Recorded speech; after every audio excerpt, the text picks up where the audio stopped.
Merci pour cette invitation à Tence. Voilà, il se trouve que j'habite pas très loin puisque je suis originaire de Saint-Julien-Mont-la-Molette pour ceux qui connaissent. Voilà, donc j'ai fait la route jusqu'ici avec plaisir pour vous retrouver.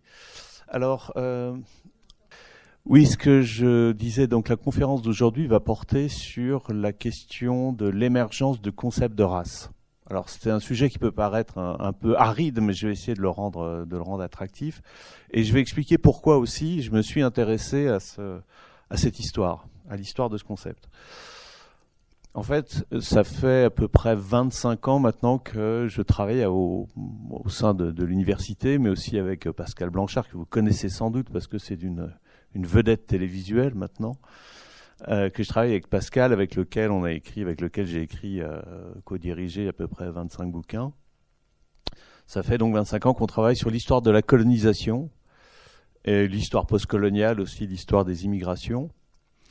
Et en travaillant sur ces sujets, bien sûr, on est toujours confronté à la question de la xénophobie, mais aussi du racisme. C'est une évidence, quand on travaille sur la colonisation ou les immigrations postcoloniales, on en vient à être confronté à ces questions.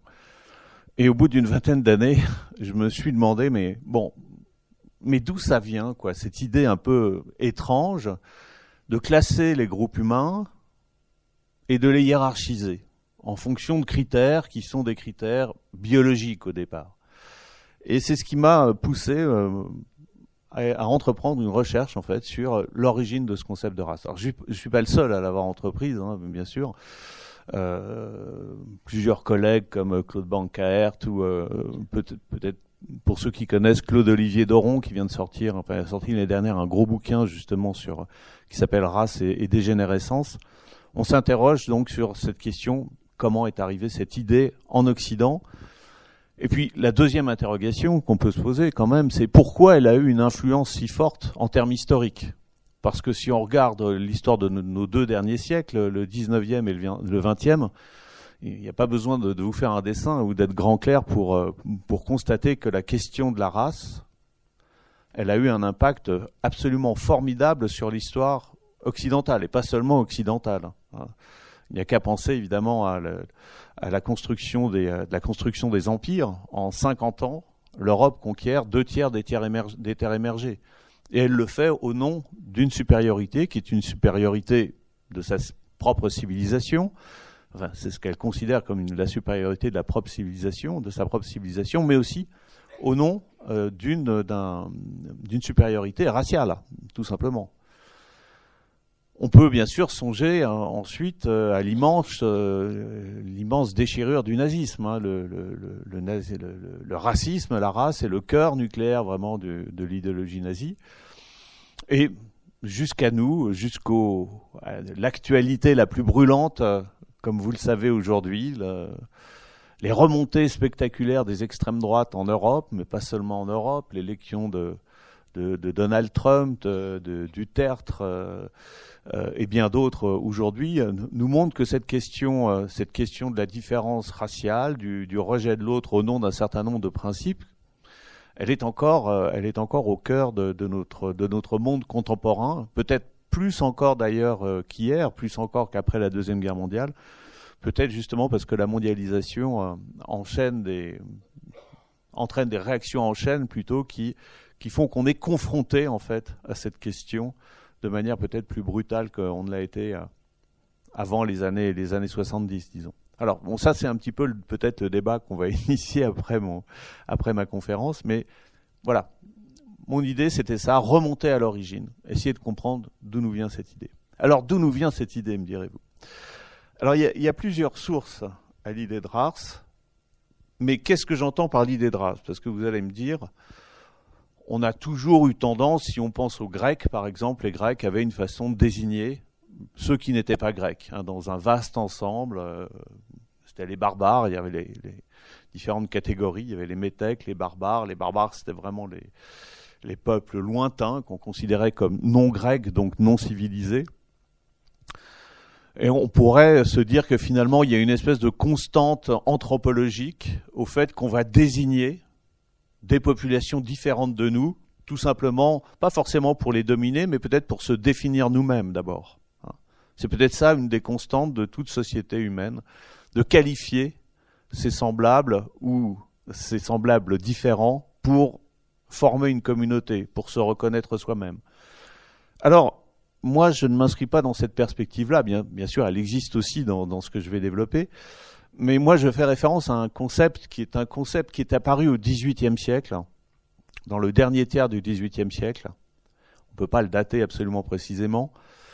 Et c'est un concept, en fait, qui va mettre en œuvre une perspective, entre guillemets, scientifique. C'est-à-dire, on va commencer à examiner les corps. On va commencer à examiner les corps et à classer les corps en fonction de leur apparence. Donc, à classer les groupes humains, la diversité humaine, en fonction de leur apparence.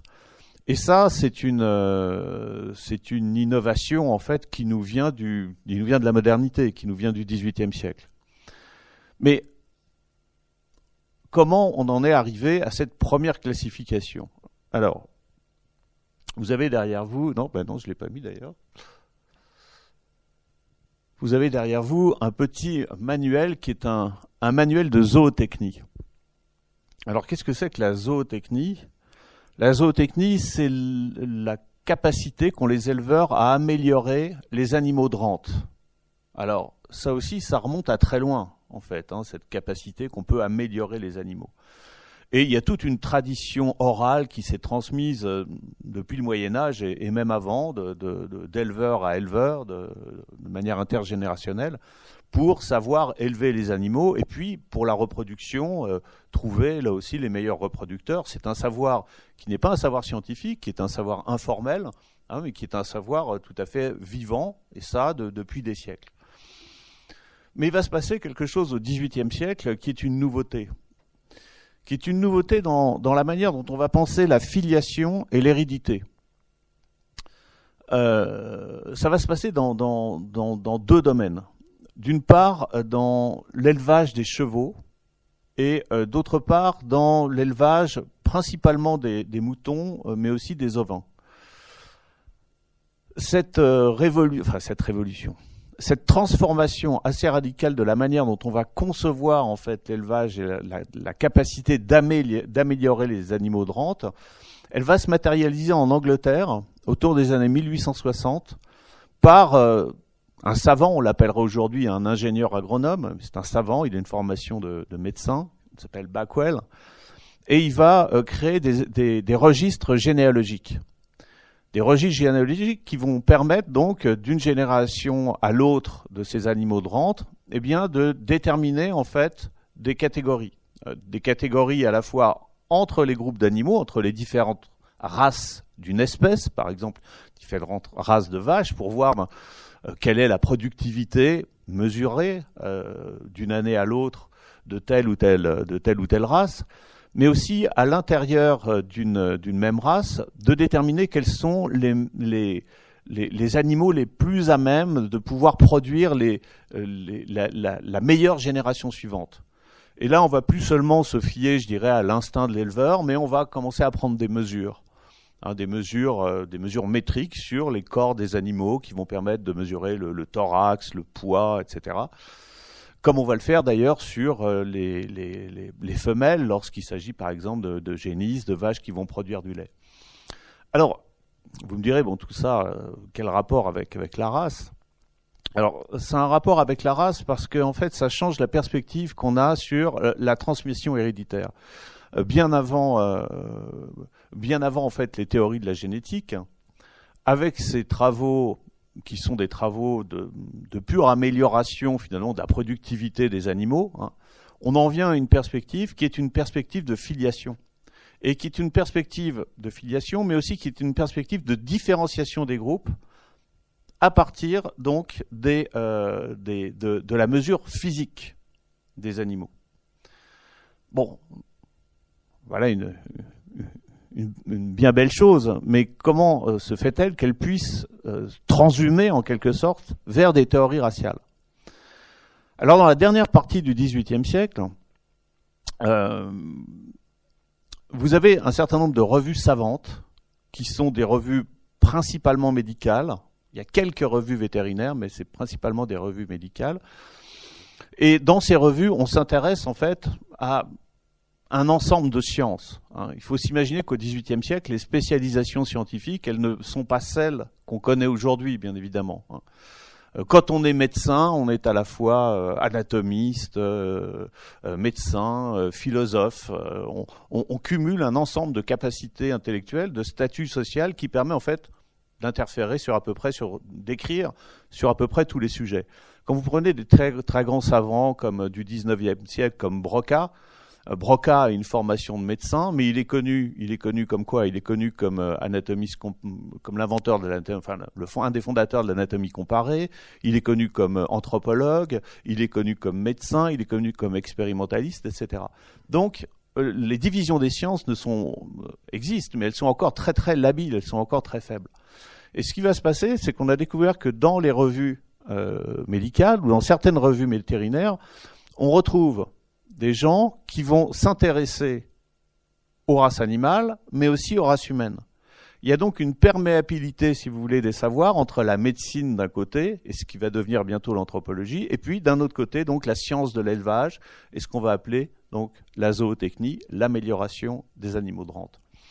Donc ça, c'est un premier point qui est tout à fait important dans les conditions de possibilité, si vous voulez, de l'apparition de cette idée de race. Alors, le deuxième grand courant qu'on pourrait identifier, c'est celui, bien sûr, de l'affiliation qu'on trouve déjà dans la noblesse. Et ça remonte évidemment à plus loin que le XVIIIe siècle. Et c'est assez intéressant parce que là aussi, dans la conception qu'ont les nobles de leur statut, mais aussi de leur spécificité, il y a cette question du sang. Cette question du sang qu'on retrouve d'ailleurs à certains égards dans d'autres domaines. Mais chez les nobles, elle est fondamentale. Et chez les nobles aussi, il y a cette idée de la filiation, de la transmission des caractères exceptionnels du noble à sa descendance. Donc, j'ai pas le temps de développer ce point parce que ce serait un peu long, mais si vous voulez, gardons cette idée en tête, dans un coin de notre tête, pour nous dire que là aussi, il y a peut-être quelque chose qui peut nous permettre d'éclairer ce qui est en train de se produire dans la dernière partie du XVIIIe siècle, donc dans la formation de cette idée raciale. La troisième source, pour moi, et là, elle est parfaitement identifiée, elle est peut-être plus nette, encore plus claire que les deux premières, c'est ce que j'ai appelé l'exigence taxonomique. Qu'est-ce que c'est que l'exigence taxonomique?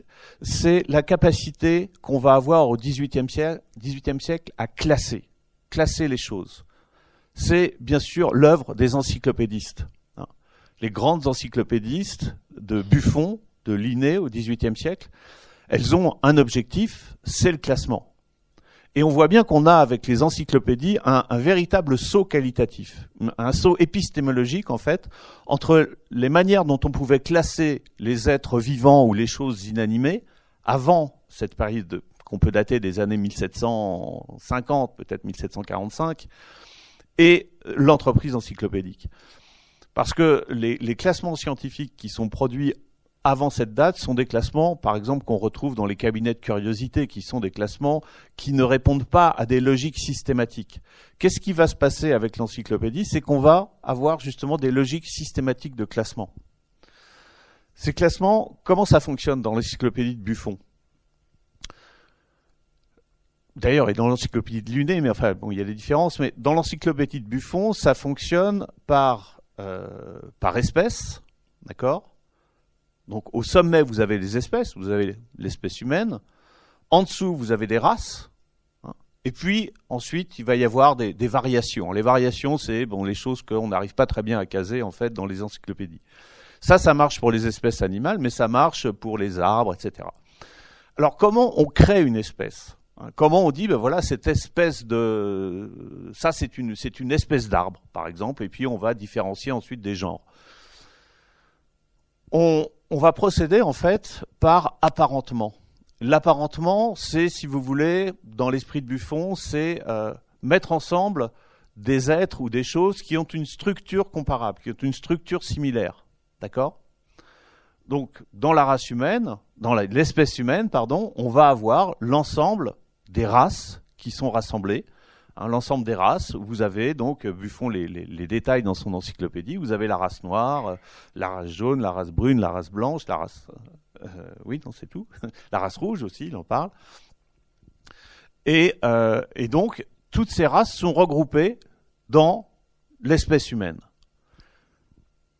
Alors, dans l'encyclopédie de Buffon, ce qui est consacré aux races humaines, c'est pas grand-chose, hein. Mais c'est déjà un premier effort de classement. Un premier effort de classement qui s'inscrit donc dans ce classement systématique de l'encyclopédie. Buffon est donc ce qu'on appelle un monogéniste. Qui sait ce que c'est qu'un monogéniste? Je vais poser des questions maintenant, je vais plus être le seul à parler. Vous allez être interrogé. Non, je plaisante. Le monogénisme, en fait, c'est l'hypothèse ou la théorie selon laquelle il n'existe qu'une seule souche à la race humaine. C'est ce que aujourd'hui tous les généticiens des populations, tous les paléontologues nous disent. Hein, on serait né. Alors, il y a des interrogations entre le sud et le nord de l'Afrique, mais en gros, on aurait tous une souche commune. Voilà. Mais à cette époque-là, on n'en est pas sûr. Hein. Donc Buffon est le premier à, si vous voulez, asseoir, entre guillemets, la théorie du monogénisme. On vient tous d'une même souche humaine. Mais en même temps, Buffon explique que les races ont des qualités différentes. Alors chez Buffon, c'est encore très imprécis, hein, mais par exemple, les Noirs, ils sont réputés moins intelligents et un peu plus lents quand même que les Blancs. Les Jaunes sont réputés plus consciencieux. Il y a des qualificatifs comme ça qui sont apposés en fait sur les différents groupes humains et qui font produire à Buffon une théorie pour expliquer ces différences. Hein. Bon, Buffon est monogéniste, donc en gros, il pense qu'on a une souche commune. Ce qui lui permet d'ailleurs de ne pas s'éloigner de la théorie biblique d'Adam et Ève, ce qui serait quand même au XVIIIe siècle une sacrée transgression. Et donc comment il explique ces différences? Il dit c'est très simple, plus on va vers le sud, plus les hommes sont noirs, et puis ensuite vous avez des tas de, ce qu'on sait aujourd'hui en fait, hein, vous avez des tas de conditions environnementales, les manières dont on a de manger par exemple, les conditions climatiques particulières, pas seulement l'ensoleillement, les conditions d'altitude, etc., font que, eh bien, on va avoir des variations qui vont s'instaurer, hein, et qui vont en quelque sorte fixer les races. Mais ça veut dire que dans l'esprit de Buffon, ces variations, ces différences, elles sont réversibles. En gros, il prend l'exemple très, très simple, il dit voilà, si on mettait un village de nègres en Europe occidentale, en France, eh bien, au bout de quelques générations, ces bons nègres, ils redeviendraient blancs, parce qu'ils seraient soumis aux conditions environnementales, voilà. Alors, il est monogéniste, il est environnementaliste, si on veut, mais il a aussi une théorie très intéressante qui est la théorie de la dégénération. Qu'est-ce que c'est que la dégénération? La théorie de la dégénération, là aussi, ça vient de très très loin. Hein. Ça vient quasiment du IXe siècle. Ça se rapporte en fait à l'histoire théologique de l'Occident, qui rapporte qu'après la faute, après la chute d'Adam et Ève, eh bien, l'espèce humaine, voilà, les humains seraient condamnés finalement à une déchéance progressive due à cette faute originelle. Alors il reprend cette idée, mais il l'applique en fait à la question raciale.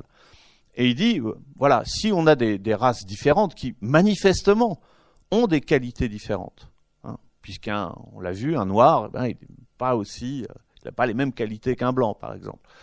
Si on a ces races différentes et ces qualités différentes, c'est justement parce que les races ont dégénéré. Pourquoi ont-elles dégénéré? Parce qu'elles se sont éloignées de l'Europe. Et l'Europe, en fait, est le cœur, si vous voulez, où peut se produire la race, où peut vivre la race de la meilleure manière, parce que c'est un climat tempéré, parce que les cultures sont abondantes, etc.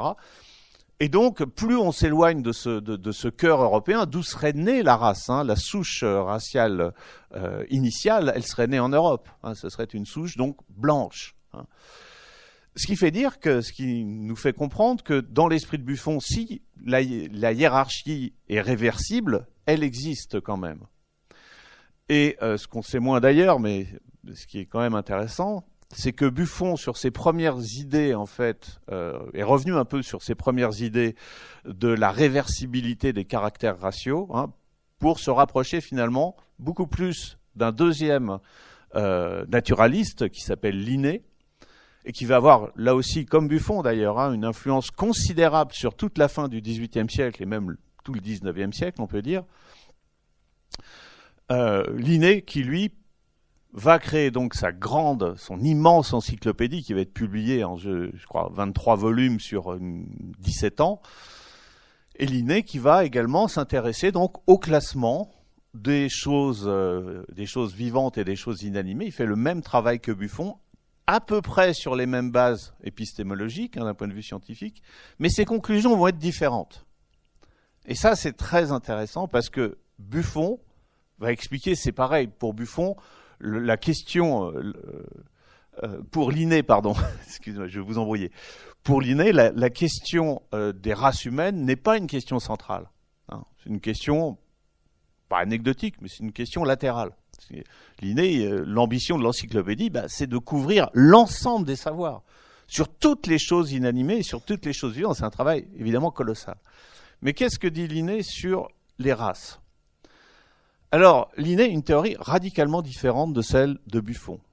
Lui, il dit, mais enfin, on ne peut quand même pas comparer un Hottentot d'Afrique du Sud, qui mesure 1,30 m, à l'élégance d'un Européen blanc qui, lui, a une culture extrêmement développée, comparée au primitivisme sauvage de ces peuples. Il y a donc pas seulement une différence qui serait due à une dégénération, mais il y a une différence de nature. Ça veut dire que Linné est partisan d'une autre théorie qui est la théorie de la polygéniste. Alors polygéniste, différence de monogéniste. Polygéniste, ça veut dire qu'il y aurait donc plusieurs souches humaines nées, apparues plutôt à des endroits différents. Ça veut dire qu'il y a des différences qui ne sont pas réversibles. Il y a des différences qui sont fixes chez Linné. Et ça, c'est extrêmement intéressant parce que, en fait, le langage de Linné dans l'encyclopédie n'est pas très clair entre la manière dont il différencie les espèces et les races humaines. Mais si on veut aller jusqu'au bout du raisonnement de Linné, évidemment, il y a plusieurs espèces humaines, puisqu'il y a des souches différentes. Il y a plusieurs espèces humaines. Et là aussi, chez Linné, il y a un premier travail qui est un travail, on va dire, de classification et de hiérarchisation explicite. Plus explicite encore que chez Buffon. Et là aussi, on va donc proposer expliquer là aussi que les nègres ont des qualités bien inférieures à celles des blancs, non pas parce qu'ils sont nés en Afrique, mais parce qu'ils sont d'une souche différente. Alors, là, on est vraiment à un tournant de l'histoire européenne et de l'histoire intellectuelle du monde, en vérité. Parce que ce qui est en train de se passer, c'est que les encyclopédistes, qui vont être suivis ensuite, je vais vous montrer quelques exemples, sont en train de nous expliquer, Linné en particulier, que des qualités qui sont des qualités subjectives.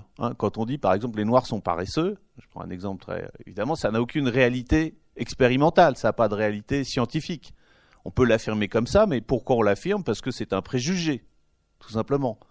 Mais ce préjugé, il est lié en fait à une démonstration scientifique, celle des naturalistes, qui, elle, tient la route. C'est la démonstration, on va dire, de différences physiologiques. Vous comprenez ? Donc, qu'est-ce qui est en train de se passer d'un point de vue épistémologique ? Il est en train de se passer, en fait, qu'on est en train de scientificiser deux choses. On scientifise le fait de diviser des groupes, mais ça encore, je dirais que c'est acceptable du point de vue scientifique, de diviser des groupes en fonction de leur phénotype, de leur apparence physique. Mais on est en train de donner des allures scientifiques aux préjugés subjectifs qui sont apposés à chacun de ces groupes. Et ça, pourquoi c'est fondamental à comprendre ? Parce qu'on va voir que dans toute l'histoire de l'anthropologie raciale européenne, mais pas seulement européenne, américaine, japonaise, c'est une théorie qui va avoir des conséquences incalculables sur l'ensemble du champ scientifique au XIXe siècle. Ces préjugés, en fait, ils ne vont jamais être remis en question. C'est-à-dire, les scientifiques vont se battre sur d'autres critères, comme on va le voir. Ils vont se battre, par exemple, pour délimiter tel groupe et tel groupe, hein, selon voilà, des critères anthropométriques. Ça, il y a des combats. Ils peuvent se disputer sur polygénisme et monogénisme. Il y a beaucoup, là aussi, de controverses au XIXe siècle. Mais par contre, ces préjugés-là, ils sont jamais remis en question. On va essayer de comprendre pourquoi aussi. Alors, voilà ce qui nous arrive avec les encyclopédistes. Mais pour que la science des races puisse progresser, il ne faut pas seulement une théorie des races. Il faut aussi des moyens techniques. Des moyens techniques pour explorer la race. Et ces moyens techniques, ils vont apparaître là aussi dans le dernier tiers du XVIIIe siècle. Ce sont des moyens de visualisation du corps. Des choses qui vont permettre de franchir un pas très important à la science d'une manière générale, mais aussi, on va le voir donc, à la science des races. Alors, j'ai pris quelques exemples. Il y en a beaucoup à la fin du XVIIIe siècle. John Caspar Lavater. Alors, c'est un médecin suisse, Lavater, et qui s'est beaucoup intéressé à la physionomie. C'est ce qui va donner une pseudo-science, que vous avez peut-être entendu parler, qui au XIXe siècle va s'appeler la physiognonomie. Alors qu'est-ce que c'est que la physiognonomie? En deux mots, hein, c'est la capacité qu'on a à déterminer les caractères d'un individu à partir de son visage, de la forme de son visage, et puis de tout ce qu'il compose, la longueur du nez, la largeur de la bouche, etc. Et Lavater, il va inventer cette machine donc, qui va permettre de reproduire des profils. Alors vous me direz, bon, c'est intéressant, mais quel rapport avec la race? Le rapport avec l'étude de la race, c'est qu'une telle machine, en fait, elle nous fait rentrer justement dans une ère où on va pouvoir reproduire de manière très précise, très efficace, hein, sur des calques tout simplement, des profils, mais aussi des corps humains. Et donc on acquiert là une technique qui va permettre, si vous voulez, de beaucoup plus facilement quantifier et de mesurer, de comparer des séries de visages, des séries de corps, et qui vont permettre donc de jouer avec, enfin de concrétiser la théorie des apparentements qu'on a vu se développer chez les naturalistes pour créer les groupes. Alors un deuxième savant qui est tout à fait fascinant, c'est Petrus Camper. Petrus Camper, au départ, il a aussi une formation de médecin, mais c'est aussi un artiste. Et il s'intéresse, Camper, beaucoup à la perfection du visage. Il est fasciné, comme beaucoup d'ailleurs à l'époque, hein, on pense à Winkelmann par exemple, il est fasciné par le profil grec, hein, qui représente au XVIIIe siècle encore le canon absolu de la beauté picturale. Mais Camper, lui, il voudrait arriver à mathématiser, à schématiser de manière scientifique la reproduction d'un profil parfait. Voilà. Et il va s'intéresser comme ça au profil, hein, au profil humain, mais aussi au profil des animaux. Et il va trouver une théorie, en étudiant ces profils, qui s'appelle l'angle facial. Alors, l'angle facial, hein, c'est peu importe, c'est un trait géométrique qui part du lobe des oreilles.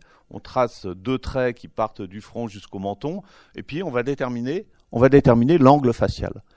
Et il se trouve que, d'après Camper, enfin on peut le voir sur les statuaires grecques, l'angle facial des statues grecques, est extrêmement ouvert, hein, c'est 90 degrés, donc ça peut atteindre 90 degrés, donc c'est un angle très très ouvert. Et puis Camper se rend compte que si on étudie les visages qui ne sont pas des visages grecs, qui sont des visages européens, mais aussi des visages de populations qui sont plus lointaines, comme les Kalmouks ou des Africains ou des Hottentots, eh bien, il se trouve que là, on obtient des angles faciaux qui sont beaucoup plus fermés, qui sont différents de ceux des Européens et surtout du profil grec. Et cette théorie de l'angle facial permet à Camper, en fait, de faire une forme de hiérarchisation qui est, entre guillemets, prouvée scientifiquement entre, d'un côté, des Européens, qui évidemment se rapprochent le plus du profil grec, et puis de l'autre, des populations, on va dire, non européennes, qui peuvent être très lointaines, dont l'angle facial, lui, est beaucoup plus étroit. Et ça permet aussi à Camper de faire le lien entre des populations qui sont considérées comme les plus proches finalement de l'animalité. Ça lui permet de faire le lien entre des races humaines et les grands singes. Et ça aussi, c'est évidemment très important.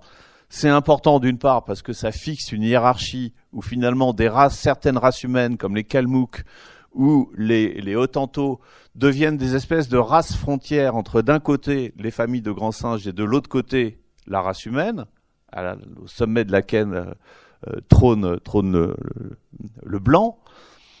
Mais c'est important aussi parce que, évidemment, dans toute l'évolution de la pensée anthropologique du XIXe siècle, cette question du lien entre les grands singes et l'homme, elle va être récurrente.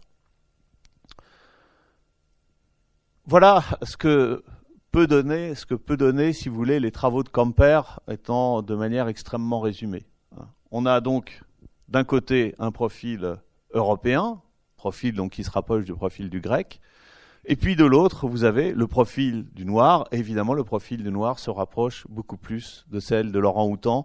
Ce grand singe, là aussi, qui au XVIIIe siècle, vous savez, est considéré comme un très très proche de l'homme. L'orang-outan en malais, ça veut dire l'homme des bois. Et on a toute une série aussi de récits de voyageurs qui expliquent qu'ils ont entendu parler des orang-outans. Donc on est face, l'orang-outan là aussi était vraiment à la lisière de l'humanité. Mais le nègre, donc comme il est écrit ici, s'en rapproche. Et donc Camper va travailler de manière ininterrompue sur ces profils, sur ces angles faciaux. Et il va pousser la théorie très très loin, parce que ça ne va pas seulement concerner les races humaines, mais ça va concerner aussi les animaux. Et donc pour lui, plus on s'écarte de ce profil grec dans le monde animal, il va aller prendre l'angle facial du cheval, de la bécasse, etc. Et il va montrer donc que la hiérarchie continue. Elle part de l'homme blanc, elle passe par toutes les races humaines, avec ces races qui sont à la lisière de l'humanité et de l'animalité, la race noire, les orang-outans, etc. Mais on va descendre comme ça jusqu'aux chevaux, à la bécasse, aux souris, enfin tout ce que vous voulez. Et son classement va être donc uniquement basé sur l'angle facial. Alors, évidemment, la théorie de Camper, elle va être vite remise en question par d'autres savants. Mais ce qui est intéressant, c'est que Camper, il nous fournit quoi avec cette théorie de l'angle facial ? Il nous fournit en fait les premiers éléments de ce qu'on va bientôt appeler l'anthropométrie. Et l'anthropométrie, qu'est-ce que c'est ? L'anthropométrie, c'est la mesure de l'homme. La mesure physique de l'homme. Comment on peut mesurer les corps, comme je l'ai dit tout à l'heure.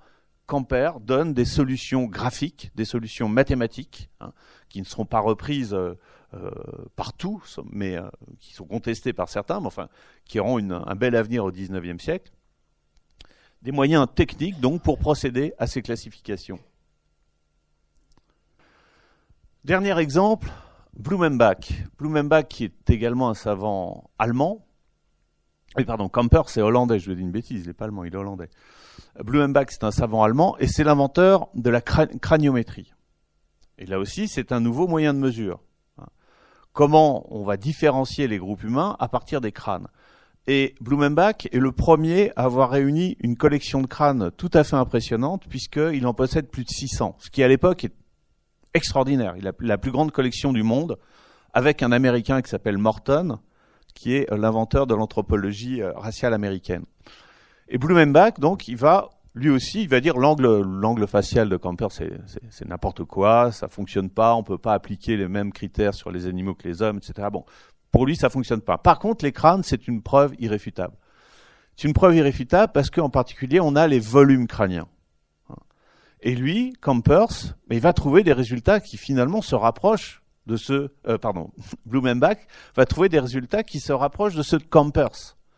C'est-à-dire, effectivement, si on prend des crânes négroïdes, qu'on les compare avec des crânes européens, notamment en ce qui concerne le volume du cerveau, ben on s'aperçoit que ces crânes négroïdes, ils sont d'un volume inférieur.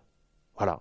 Ce qui montre bien qu'on peut différencier d'une part les groupes. Alors, ils ne différencient pas seulement par le volume du cerveau, hein. Ils différencient par la forme des orbites, par le prognatisme, par tout un ensemble là aussi de mesures anthropométriques qui permettent le classement, qui permettent de différencier les groupes, mais aussi de les hiérarchiser. Et la question du cerveau, vous savez, comme vous le savez, au XIXe siècle, elle va être extrêmement importante, cette question, hein. C'est comme ça qu'on va pouvoir prouver, entre guillemets, au XIXe siècle, que les femmes sont bien inférieures à l'homme, puisqu'elles ont un plus petit cerveau. C'est Paul Broca, dont je parlais tout à l'heure, qui est d'ailleurs le premier à avoir affirmé cette sentence.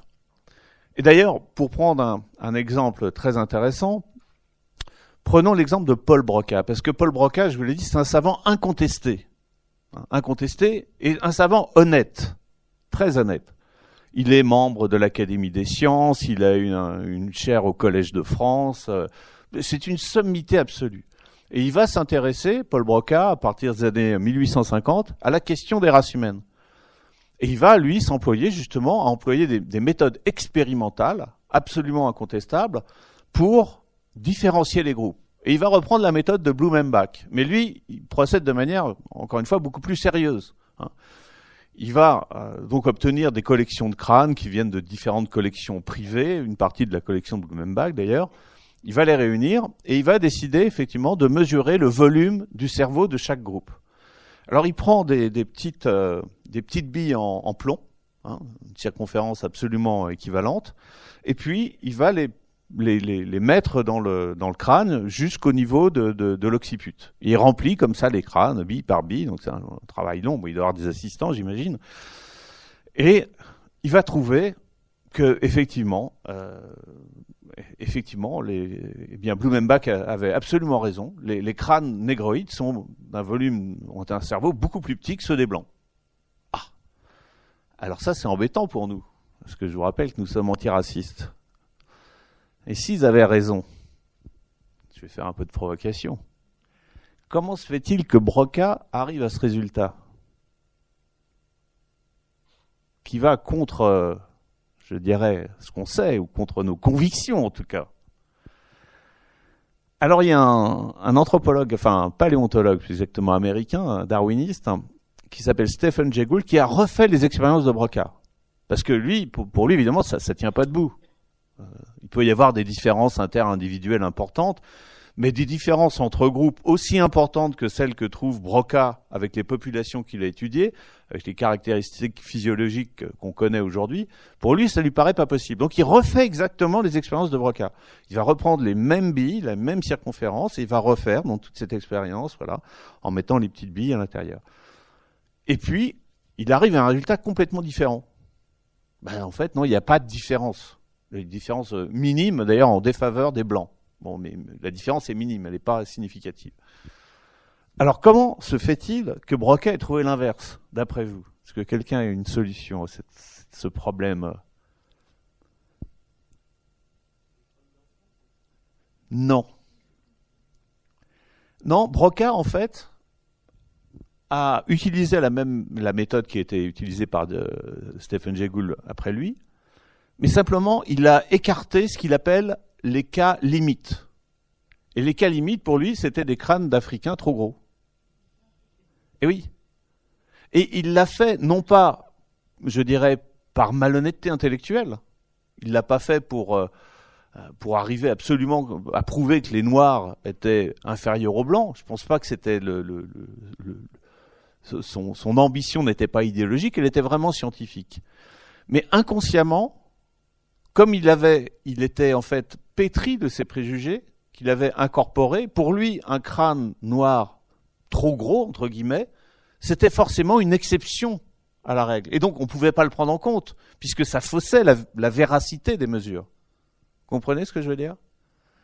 Et en fait, toute la science anthropologique du XIXe siècle, en partant sur ce biais absolument incroyable de faire procéder des qualités subjectives telles que l'intelligence, le courage, la civilité, de structures qui sont des structures biologiques, en fait, a permis non seulement la perpétuation de ces préjugés, mais leur renforcement, évidemment, sous l'aura de la science. Évidemment, j'avais amené un beau texte, d'ailleurs, qu'on a eu la gentillesse de bien vouloir m'imprimer, que je n'ai absolument pas suivi, mais c'est pas grave. Mais je résiste pas au plaisir, parce que c'est pas le mot, mais je vais vous lire quelques passages quand même. Par exemple, voilà ce que ça vont donner ces travaux au début du 19e siècle, même à la fin du 18e siècle. Donc c'est un certain Étienne Geoffroy Saint-Hilaire. Alors je dis un certain Étienne Geoffroy Saint-Hilaire, mais enfin c'est pas n'importe qui non plus, Étienne Geoffroy Saint-Hilaire. Hein. Là aussi, membre de l'Académie des sciences, futur directeur de l'Institut, médecin tout à fait, médecin et paléontologue tout à fait célèbre, enfin naturaliste tout à fait célèbre. Et voilà ce qu'il dit. Donc lui, il s'approprie en fait les travaux de Campers. Et il dit ceci donc en 1795 dans le Magasin encyclopédique. La grandeur et la convexité du crâne indiquent la sensibilité, comme le prolongement de la grosseur du museau indique la brutalité. On observe dans les diverses races d'hommes la même série de rapports que dans des diverses espèces d'animaux, entre la saillie du crâne et le degré d'intelligence ou cette sensibilité exquise, de cette mobilité dans les organes qui fait peut-être la principale base des différences qui existent d'homme à homme. Et vous voyez que là, on a sanctifié, en quelque sorte, systématisé la théorie de Camper. Et évidemment, vous voyez aussi toutes les notions subjectives qui surgissent dans le discours de ce savant. Plus avance le museau, je vais vous repasser cette... voilà. Voilà, vous voyez la comparaison qu'on peut faire entre le grand singe, alors je ne sais pas si c'est un orang-outan, et puis celui, donc, entre guillemets, du nègre. C'est cette projection de ce que Étienne Geoffroy Saint-Hilaire appelle le museau. Le museau, en fait, c'est l'ensemble menton et mâchoire. Et qu'est-ce que ça évoque, ça, symboliquement ? Symboliquement, ça évoque justement l'animalité. Ça évoque la pulsion vers le manger. Ça évoque la pulsion sexuelle aussi. Ça évoque le digestif, voilà, le pulsionnel. Alors qu'au contraire, l'image du blanc, elle évoque justement comme le dit Étienne Geoffroy Saint-Hilaire, elle évoque voilà, cette sensibilité exquise, ce caractère cérébral, cette intelligence élevée, qui renvoie bien sûr, dans l'imaginaire occidental, à la civilisation grecque. Je vous lis également un deuxième texte, donc d'un autre naturaliste, qui est héritier de Buffon, qui est membre de la Société des observateurs de l'homme, et qui, au début du XIXe siècle, explique ceci. Ceux qui, parmi les hommes, ont une figure avancée en museau, montrent un air ignoble et bête. Et là, vous voyez, là aussi, l'incroyable confusion entre une description anatomique et puis le caractère totalement subjectif qui est ajouté à cette description anatomique. Figure avancée en museau montre un air ignoble et bête. Au lieu que les visages droits, avec une bouche rentrante et un front saillant, présentent une figure intelligente, noble et majestueuse. Aussi, les anciens sculpteurs grecs, dont les ouvrages sont si admirables, ne représentaient jamais leur dieu qu'avec cet attribut de suprême intelligence et de génie. Ils ouvraient beaucoup l'angle facial et lui donnaient même 90 à 100 degrés. Dans Jupiter, le dieu suprême, le front s'avance extraordinairement. Il semble grossi de l'éternelle sagesse et rempli des destinées de l'univers. Bien loin d'offrir un angle saillant, la face du dieu est rentrante, ce qui lui donne un air de sublimité concentrée et de réflexion convenable au père de la nature, des dieux et des hommes. Au contraire, la race nègre a toujours paru très inférieure en esprit aux autres races. Et quelques soins qu'on ait pris d'instruire de jeunes nègres, on ne voit pas qu'ils aient produit quelque homme de grand génie. D'ailleurs, écoutez ça aussi c'est pas mal. D'ailleurs, cette soumission à l'esclavage annonce peu de vigueur dans le caractère et peu d'élévation dans l'esprit. La nature a maltraité ces pauvres nègres, et en ne leur donnant ni assez de courage, ni assez d'intelligence. Ils seront toujours dans la servitude par faiblesse et dans la barbarie par impuissance à réfléchir. Nous en voyons une marque dans leur visage prolongé en museau et leur front abaissé. Si les organes de l'appétit dominent chez eux sur ceux de la pensée, nous l'observons de même dans leur affection qui tiennent plus du physique que du moral. À cet égard, le Hottentot l'emporte encore sur le nègre. C'est presque le premier des orang-outans, car son âme est si bien cachée dans la matière du corps qu'on n'y trouve pour ainsi dire que l'animalité. Donc, on est au début du 19e siècle. Et ça, c'est ce qui va être marqué dans l'encyclopédie, je me souviens plus de la référence, mais dans une grande encyclopédie du début du 19e siècle. Alors, on est vraiment dans quelque chose qui apparaît comme des différences absolument incomparables, des différences irréversibles entre les races. Et toute cette science raciale, elle va se développer tout au long du XIXe siècle. Au départ, donc, ce sont les naturalistes comme Linné, Buffon, des médecins comme Blumenbach, Camper, etc. Mais progressivement, cette science des races, elle va prendre un nom et s'institutionnaliser. Alors, ça va jamais s'appeler science des races dans l'ordre académique. On va appeler ça l'anthropologie physique. Anthropos, l'homme, physique, donc l'étude de l'homme. Et cette anthropologie physique, elle va naître progressivement, d'abord en France. Nous avons ce privilège puisque la première école d'anthropologie, l'école d'anthropologie de Paris est créée en 1859. Et puis ensuite, ce sera Londres, ce sera Berlin, ce sera la plupart des pays d'Europe de l'Ouest. Et puis ensuite, également le Japon. Très intéressant aussi, le Japon, ça c'est un cas... puisque l'école d'anthropologie japonaise, elle apparaît en 1874, donc plus tard que l'école d'anthropologie française et britannique. Et cette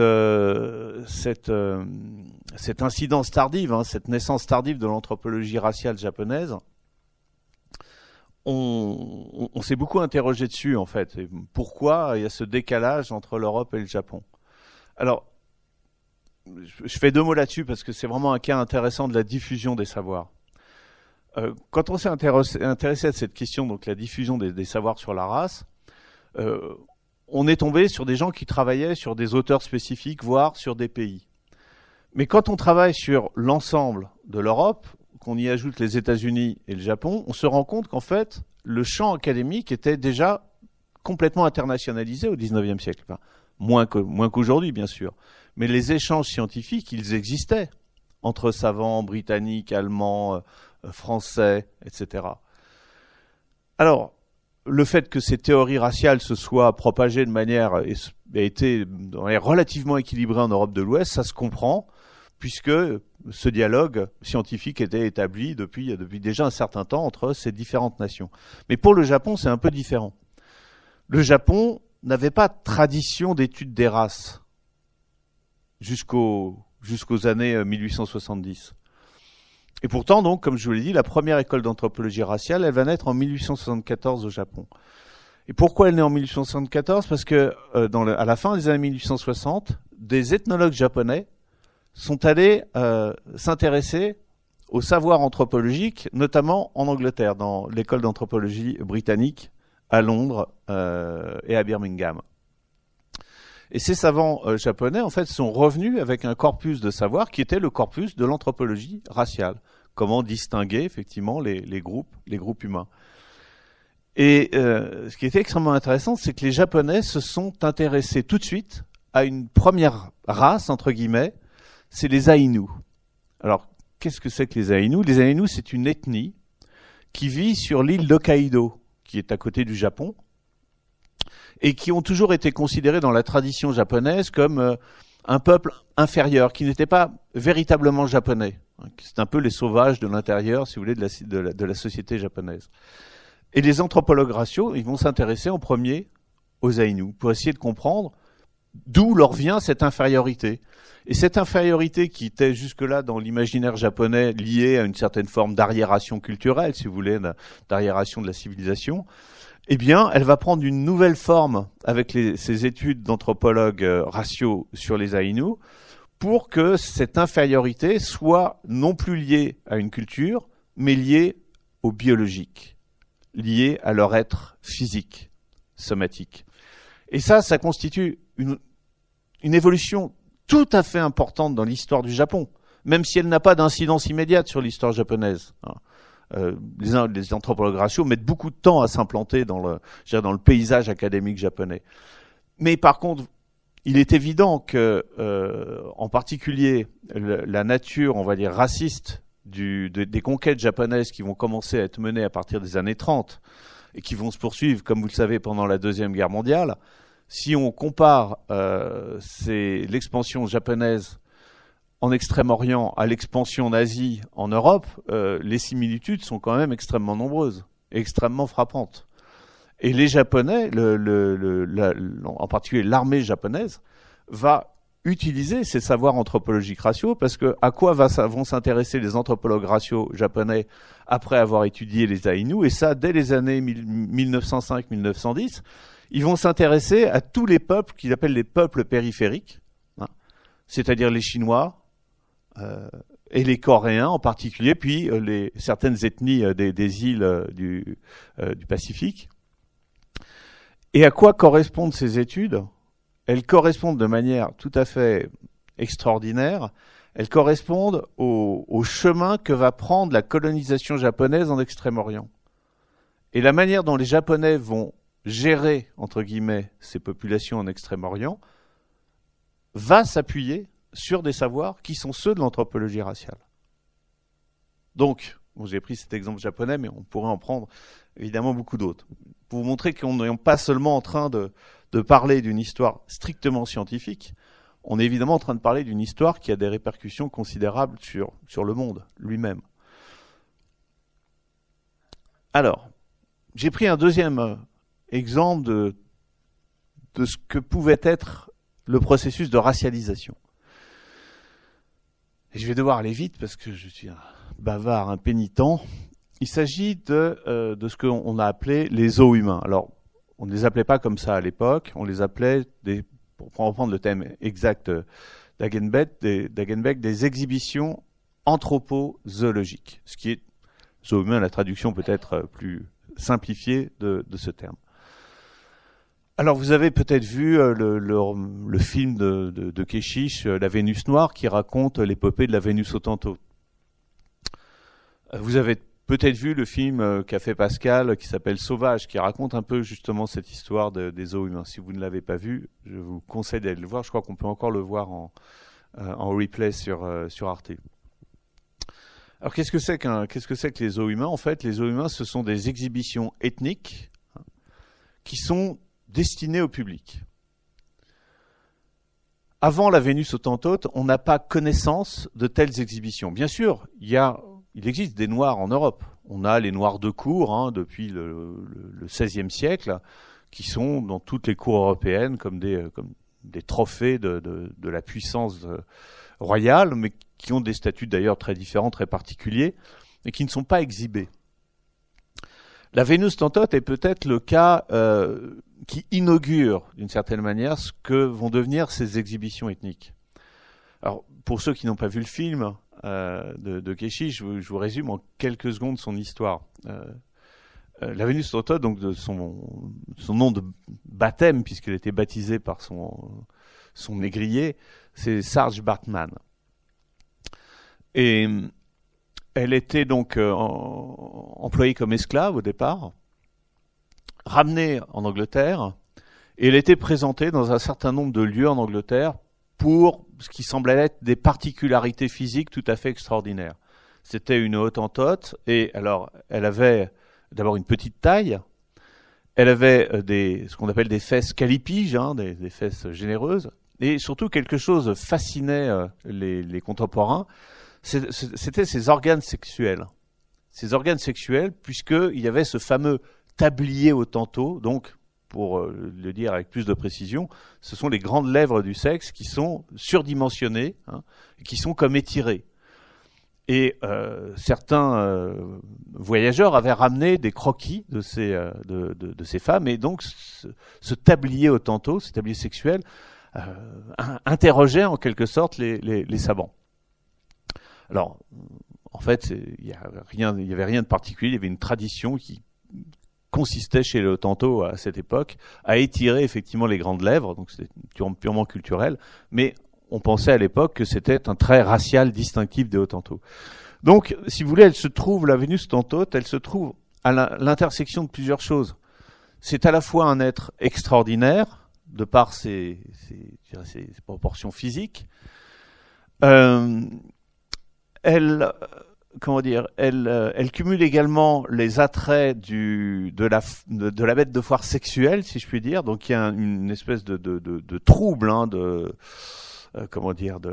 de fascination trouble, plus exactement pour cette figure. Et puis en même temps, c'est une sauvage. C'est une sauvage. Et ça, c'est extraordinaire, parce que les Otranto, comme on a pu le voir par exemple dans les catégories de campers, les Otranto, c'est la dernière race humaine avant les grands singes. Et d'ailleurs, on ne sait pas très bien si c'est pas eux-mêmes des singes. Donc on a des sauvages. Et qu'est-ce qui est en train de se passer en ce début de 19e siècle, pour aller très vite?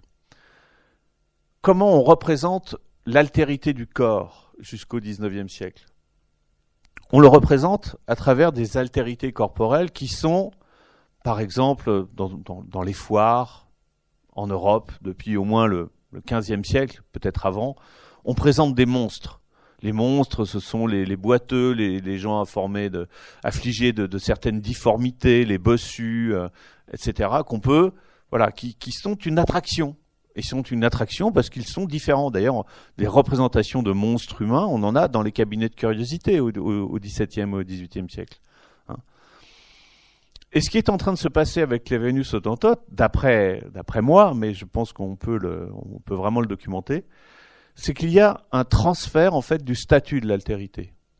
Cette altérité en Europe avant le XVIIIe siècle, c'est une altérité entre guillemets endogène.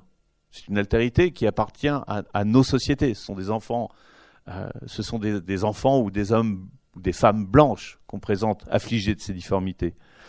Mais avec la fin du XVIIIe siècle, l'intérêt pour les récits de voyage, l'intérêt pour l'ailleurs, l'intérêt pour les sauvages, ce statut de l'altérité est en train de glisser du monstre vers le sauvage.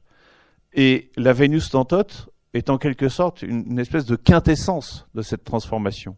Alors sa trajectoire est très courte, puisqu'elle est présentée, si mes souvenirs sont bons, entre 1907 et 1911. Alors son histoire est compliquée, elle est amenée en Angleterre, mais en Angleterre, on a les mouvements anti-esclavagistes les plus actifs d'Europe. Et le fait que son impresario, entre guillemets, la présente dans des conditions qui sont jugées comme esclavagistes, parce que on a le droit d'être esclavagiste dans les colonies britanniques, mais on n'a pas le droit d'être esclavagiste en Angleterre. Donc c'est particulier comme.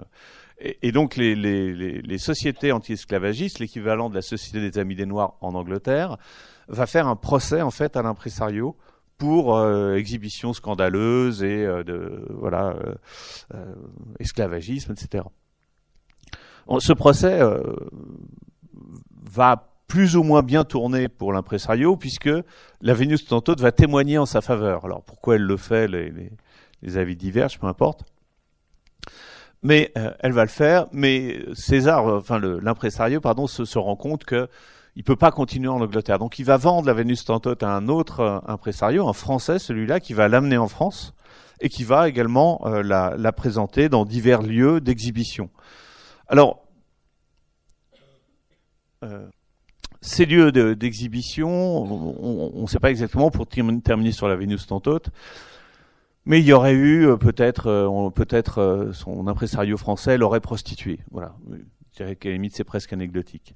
Ce qui est beaucoup plus intéressant par contre, c'est que la Vénus Otranto, elle va être examinée par Cuvier. Cuvier qui est là aussi, comme je l'ai dit tout à l'heure, l'un des plus grands savants de l'époque. Et pourquoi il s'intéresse à la Vénus Otranto? Il s'intéresse à la Vénus Otranto parce qu'il a un spécimen vivant de ces Autantos dont les naturalistes et les anthropologues parlent depuis plus de 25 ans. Il a un spécimen vivant qui peut mesurer. Et il y a une scène dans le film de Keshish qui est tout à fait, je ne sais pas si elle est vraie, mais enfin elle est assez parlante. C'est que donc son impresario français amène la Vénus autantote au Muséum d'histoire naturelle, où Cuvier, avec ses assistants, doit l'examiner. Et puis il prend des mesures, et puis il veut examiner ce fameux tablier autantote. Et puis la Vénus, malgré toutes les injonctions extrêmement présentes de Cuvier, ne va pas pouvoir examiner ce fameux tablier autantote. Alors, pourquoi c'est intéressant? Parce que du coup, la Vénus autantote se retrouve aussi entre la science, l'anthropologie raciale en formation, et le spectacle, celui de l'exhibition humaine. D'accord? Ce qui va être une caractéristique des zoos humains. Alors, comment se termine l'histoire de la Vénus autantote? Elle est finalement, elle meurt. Alors, elle meurt dans des conditions assez déplorables. Elle a 27 ans, elle est alcoolique. C'est une histoire un peu désespérante. Elle meurt, et à sa mort, Cuvier va demander à récupérer le corps et va procéder à une dissection. Une dissection complète du corps, donc il a accès au fameux tablier autantote. Et on va conserver d'ailleurs ses principaux organes, qui font ces organes particuliers, en particulier les organes sexuels, mais aussi le cerveau, ainsi qu'un moulage de la Vénus autantote, qui, jusque dans les années 1980, quand même, trônait à l'entrée du Musée de l'Homme, pour ceux qui y sont allés et s'en souviennent. Et le Musée de l'Homme, jusqu'en 2002, a conservé les restes, le squelette, mais aussi les restes d'organes du corps de la Vénus autantote que l'Afrique du Sud de Nelson Mandela a demandé à ce qu'il leur soit restitué. Et en 2002, en fait, le corps de la Vénus autantote, enfin, ce qu'il en restait, a été enterré en Afrique du Sud. Alors, voilà ce que dit Cuvier. Il est d'ailleurs assisté de Geoffroy Saint-Hilaire. Donc la dissection a lieu en 1817. Et voilà ce que dit Cuvier, donc après avoir disséqué la Vénus autantote. Alors, il dit d'abord que son visage se rapproche de celui de l'orang-outan et ses fesses de la femelle du mandril. Et il en conclut donc à l'infériorité extrême de la race autantote, désormais placée sous les Noirs d'Afrique. Cuvier va également avancer que cette dissection constitue, je le cite, la preuve incontestable de l'infériorité de certaines races. Et il ajoute dans son rapport remis à l'Académie des sciences après cette dissection en 1817 que les races à crâne déprimé et comprimé sont condamnées à une éternelle infériorité. Donc, vous voyez comment, là aussi, à partir d'un certain nombre de mesures scientifiques, expérimentales, de mesures du corps, de dissection, en fait, on en vient à renforcer ces classifications initiales qui ont été celles, je vous le rappelle, des naturalistes. Alors, pour revenir à nos moutons et aux zoos humains, je vais essayer d'aller vite parce que sinon vous ne pourrez pas me poser de questions, ce sera bête. Le phénomène des exhibitions ethniques, après la Vénus autantote, en fait, il y a une sorte de période de creux jusque dans les années 1848-1850. La première nouvelle exhibition ethnique, nous on l'a trouvée à Londres, dans les années, je crois que la première c'est 1852. Mais c'est surtout à partir de 1876 que le phénomène va vraiment se développer en Europe. Alors, comment ça se passe? Là aussi, petite anecdote pour que vous ne vous ennuyiez pas trop. En 1870, vous savez qu'il y a eu la guerre franco-prussienne et un deuxième phénomène s'est ajouté, c'est la Commune de Paris. Et la Commune de Paris, en 1870, est assiégée par les troupes loyalistes de Thiers et les communards n'ont plus rien à manger. Et donc, qu'est-ce qu'ils vont manger? Ils vont manger ce qu'ils trouvent, c'est-à-dire des rats dans les égouts, mais aussi ils vont dévorer tous les animaux du zoo de Vincennes. Et donc, au cours des années 70, quand Geoffroy Saint-Hilaire, c'est-à-dire le fils d'Étienne, c'est le fils du fameux naturaliste, reprend la direction du jardin zoologique de Vincennes, sa première préoccupation, c'est de ramener des animaux, évidemment. Et il ramène des animaux par l'intermédiaire d'un entrepreneur allemand qui s'appelle Karl Hagenbeck. Et Karl Hagenbeck est celui qui fournit à peu près l'ensemble des zoos et des cirques d'Europe en animaux sauvages. Et en 1876, Hagenbeck va présenter pour la première fois dans le zoo de Francfort une troupe une troupe ethnique. Ce sont des Africains, des Somalis, qui sont présentés dans le cadre du zoo de Francfort. Et il va se rendre compte que cette exhibition, alors on leur demande rien, c'est une famille d'Africains ou deux familles, je me souviens plus, qui sont présentés dans un eau clos entre les girafes et les lions. On leur demande rien d'autre que d'être là et de vivre leur vie. On les nourrit, ils peuvent dormir, ils ont des huttes, enfin tout va bien. Et Hagenbeck se rend compte que le succès est au rendez-vous, puisque le zoo de Francfort fait un véritable carton avec cette exhibition. Et en 1877, donc Geoffroy Saint-Hilaire, qui est directeur du jardin zoologique d'acclimatation, va s'apercevoir que il a commandé 3 chameaux, je crois, à Hagenbeck, et ils sont emmenés par 2 chameliers. Et il s'aperçoit que les chameliers semblent plus intéresser le public que les chameaux. Et donc il va être en correspondance avec Hagenbeck. Hagenbeck va, j'en ai pas la preuve formelle, mais probablement lui parler de cette exhibition qui a été produite à Stuttgart un an avant, et lui proposer donc de lui fournir une troupe, une vraie troupe ethnique. Et c'est la première troupe ethnique hors Allemagne, va être produite, donc exhibée en France, au jardin zoologique d'acclimatation, en 1877. Et on est dans un cadre qui est un cadre entre guillemets zoologique, tout à fait classique, c'est-à-dire qu'on a un enclos, on a ramené quelques objets du pays pour recréer une sorte de zootope, et puis les gens viennent voir une famille d'Africains, une famille élargie africaine, qui n'a rien d'autre à faire que d'exister. Là aussi, ils sont nourris. Et des panneaux d'ailleurs qui indiquent qu'il ne faut pas donner à manger aux indigènes parce qu'ils sont nourris. On est tout à fait dans un cadre zoologique.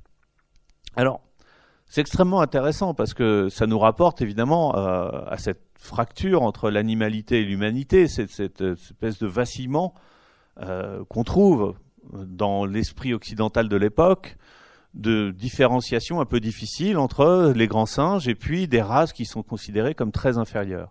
Et donc qu'il est loisible de présenter dans un cadre strictement zoologique. Deuxième chose intéressante, c'est que, comme avec la Vénus hottentote, mais évidemment dans une autre configuration, eh bien, on a ce croisement entre la science et le spectacle. Ah, et ben voilà, mon ordinateur est mort. Vous n'aurez pas droit à de belles images. C'est ce que je craignais, j'ai plus de batterie. Mais c'est pas grave, tant pis, on va continuer sans images. De toute façon, j'ai bientôt fini. Et donc, on se trouve à la croisée, si vous voulez, de la science et du spectacle. Pourquoi ? Parce que l'école d'anthropologie de Paris, dont je vous ai parlé il y a un instant, qui est née en 1859, elle va trouver un intérêt évidemment considérable à ces spectacles. Pourquoi ? Parce qu'on lui apporte des indigènes.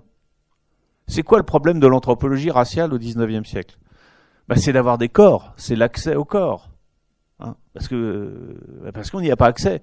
Donc à quoi ont accès les anthropologues ? Ils ont accès à des gravures, ils vont avoir accès dans les années 1880 à des photographies qui vont être standardisées.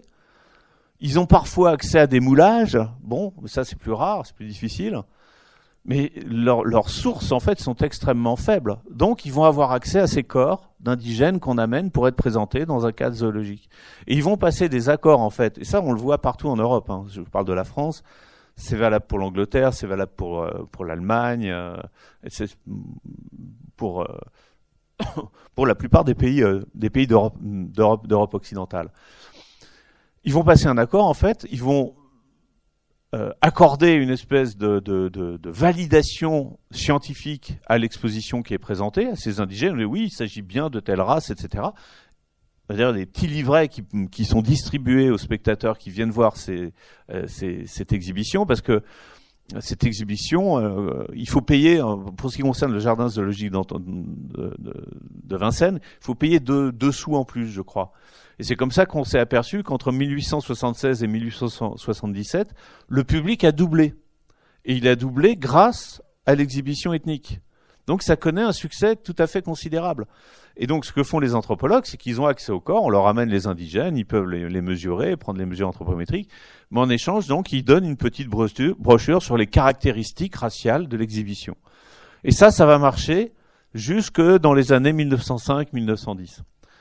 Alors, au bout d'un moment, les anthropologues vont être un petit peu remontés parce qu'ils s'aperçoivent que les conditions de recrutement sont parfois un peu bizarres, quoi. C'est-à-dire qu'on peut mélanger différentes, que eux considèrent comme différentes races. On peut mélanger des Wolofs avec des Maasai, que sais-je, peu importe. Et que donc la qualité de ce qu'ils appellent les spécimens humains n'est pas garantie par ces spectacles. Et ils vont finir par abandonner cette collaboration, pour certains dès la fin du 19e siècle, et puis pour les derniers dans les années 1910. Alors, ce qui est intéressant de noter, c'est que ces spectacles vont se diffuser. Alors, je vous ai parlé d'un seul spectacle, mais on est en train de parler de dizaines et de dizaines de troupes. À partir de la fin des années 1880, c'est probablement entre 50 et 60 troupes qui vont circuler en Europe, en France bien sûr, mais pas seulement dans l'Europe des métropoles coloniales. Ça, c'est hyper intéressant. C'est-à-dire que ça circule dans toute l'Europe occidentale. Et que ces exhibitions raciales vont constituer bien souvent le premier contact visuel véritable entre les Européens et puis les exhibés. On n'est pas, à l'époque, dans une société comme la nôtre, qui est devenue une société multiculturelle. C'est très très loin d'être le cas dans la France de la fin du XIXe siècle. Et en faisant nos calculs à la fois sur les exhibitions européennes, japonaises, américaines, on se rend compte, d'une part, que ces exhibitions donc circulent. Je vous donne un exemple qui est très parlant. On a retrouvé un village Aïnou. Vous savez, cette fameuse ethnie considérée comme arriérée. Eh bien, les Japonais en font une exhibition anthropologique. Ils vont la présenter à une exposition internationale. Je crois que c'est à Tokyo, mais excusez-moi si je me trompe, j'en suis pas sûr. En 1896 ou 98. Et ce village japonais, on va le retrouver quelques années plus tard à la Louisiana Purchase Exhibition à Saint-Louis, aux États-Unis, en 1904. C'est le même village Aïnou qui a été déplacé, en fait, aux États-Unis. Et on a des cas comme ça de villages nègres qu'on trouve en France, mais qu'on va retrouver en Suisse, par exemple. On en retrouve même certains en Pologne, certains dans la Russie occidentale. D'autres vont émigrer aux États-Unis. Et puis des spectacles américains aussi vont être proposés en Europe. Alors, c'est là où le spectacle ethnique tel que je viens de le décrire est un spectacle, vous voyez, on peut dire raciste, où les choses sont relativement claires. Vous avez un enclos, vous avez des exhibés, des visiteurs. Il n'y a pas besoin de faire un dessin pour comprendre la hiérarchie des races, si vous voulez. C'est relativement clair. Mais les exhibitions ethniques, elles vont se diversifier. Elles vont se diversifier. Vous aurez des exhibitions dans des cabarets. Vous avez ce qu'on appelle les villages nègres, qui vont être notamment implantés dans les grandes expositions coloniales et les grandes exhibitions internationales. Et le village nègre est d'une version, on va dire, euphémisée du zoo humain. Vous pouvez rentrer en contact avec les habitants, vous pouvez leur parler. On n'est plus exactement dans le même rapport, mais un rapport de folklorisation, sans doute un rapport de domination, puisque on est en pleine période coloniale. Mais il n'y a pas ce racialisme explicite qu'on trouve dans les exhibitions ethniques. Même si, évidemment, on peut considérer aussi que c'est raciste de présenter un village nègre. Je vais essayer de conclure, enfin de faire une conclusion peut-être un peu longue. Et donc, en suivant le parcours de ces exhibitions ethniques, comme l'a fait Pascal a fait un truc très intéressant dans le film Sauvage, c'est qu'il a suivi, en fait, il allait voir les descendants de certaines personnes qui avaient été exhibées. Et il leur a... parce qu'il y a une transmission orale de cette mémoire aussi. Par exemple, en Nouvelle-Calédonie, on se souvient de ces exhibitions ethniques parce que ceux qui sont revenus ont transmis le souvenir de cette mémoire. Et Et donc, on suit comme ça, dans le film de Pascal, le parcours d'un exhibé qui va être itinérant en Europe, parfois aller aux États-Unis, revenir en Europe, puis revenir, s'il n'est pas mort, dans son village en Afrique, puisqu'en général, les exhibés étaient, une grande partie, pour ce qui concerne la France, étaient africains. Extrêmement intéressant de voir comment donc évolue ce spectacle ethnique entre d'un côté les villages nègres et de l'autre ces spectacles ethniques racistes, hein, au cours de l'entre-deux-guerres. Je prends un seul exemple. En 1931 a lieu la plus grande exposition internationale coloniale qu'a réalisée la France. C'est l'exposition internationale de Vincennes. On estime le nombre de visiteurs à peu près 8 millions. On est donc bien dans une exhibition de masse. 8 millions de visiteurs, 32 millions de tickets vendus. 32 millions de tickets vendus, on a estimé 8 millions parce qu'on sait que les gens pouvaient revenir 4 à 5 fois dans l'exposition. C'est une exposition immense, plusieurs dizaines d'hectares, qui est une ode à la gloire de la colonisation. Et dans cette grande exposition coloniale internationale, devait être présenté le village des Kanaks cannibales. Alors ça, évidemment, les Kanaks cannibales, ça marche toujours. Hein, ça fait frissonner tout le monde. On a hâte de voir ces terribles sauvages Kanaks. Et en fait, l'impresario privé qui a proposé cette exhibition à Vincennes va aller en Nouvelle-Calédonie et va proposer en fait à un groupe de Kanaks qui ne sont pas les Kanaks cannibales qu'on aurait pu croire, si ceci existe. Ce sont en fait, il a choisi pour plus de facilité à la fois de transaction, de contractualisation, il a choisi plutôt des gens qui sont lettrés en français. Donc ce sont des petits commis d'administration, des postiers, ce qu'on appelle à l'époque, si vous voulez, dans les années 20, les évolués, ceux qui sont les plus proches finalement de la culture du colonisateur. Et il leur fait miroiter qu'en fait, à l'exposition coloniale, ils vont représenter la Nouvelle-Calédonie. Ils vont pas être les cannibales Kanaks, ils vont représenter la Nouvelle-Calédonie.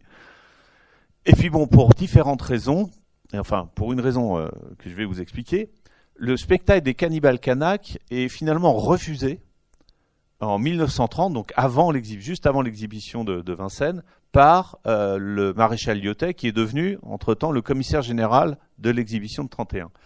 Il dit on veut pas de cette exhibition, ça va pas du tout dans le cadre de la grande gloire française de la colonisation. Pourquoi Lyautey n'en veut pas ? C'est assez simple. Depuis l'invasion de la Nouvelle-Calédonie et de la constitution de l'Empire français s'est fait au nom de la civilisation, comme vous le savez, hein, et de la mission civilisatrice. Donc ça veut dire que si vous présentez en 1931 des cannibales Kanaks, alors que vous êtes dans le pays depuis plus d'un demi-siècle, ça veut dire que votre mission civilisatrice, elle a échoué. Hein, donc ça peut pas marcher. Politiquement, c'est plus possible à ce moment-là. Par contre, c'est possible dans un cadre privé. Alors l'impresario est bien embêté. Il dit mais qu'est-ce que je vais faire avec mes Kanaks, moi ? Et il trouve un arrangement justement avec le zoo de Vincennes. Et il dit voilà, on va mettre le spectacle dans le zoo. Et puis il apprend sur le bateau, donc à ces Kanaks un peu naïfs. D'ailleurs, il y avait parmi eux le grand-père du footballeur de Christian Carambeu. Christian Carambeu raconte cette histoire. Ouais. Et on leur explique donc sur le bateau, maintenant vous allez devoir jouer les cannibales Kanaks. Alors l'impresario met un peu la responsabilité sur le fait qu'ils peuvent être dans l'exposition, etc. Bon, peu importe.